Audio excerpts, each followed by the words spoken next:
Good morning, my dear brothers and sisters. It is good that as we end both the present liturgical year and in a matter of a month, we shall be ending the year 2025 and the Jubilee year, that we hear such stories or readings to reflect on and to guide us. If what we are doing or what we are offering to the Lord is either the best or a surplus. Ang aking bang ginagawa at iniaalay sa Diyos ay lahat-lahat ba o tira-tira na lamang? And we've heard this beautiful story in our first reading how Daniel, Hananiah, Mishael, and Azariah were chosen to be part of the service of the king. They were qualified even to the extent of the requirements. They saw the beauty or the substance, the wisdom, the courage, the finesse, shall we say, of these young men to enter into service of the king.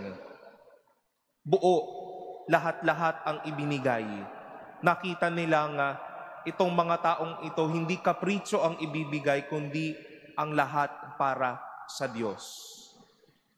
And in the like manner, Jesus noted the offering of this poor widow, putting in 2 small coins for as an act of worship, as an act of offering, not a surplus wealth, but the whole of her livelihood, na sana para sa kanya na lamang, pero dahil ito ay lahat ng akin, itong lahat ay para sa Diyos.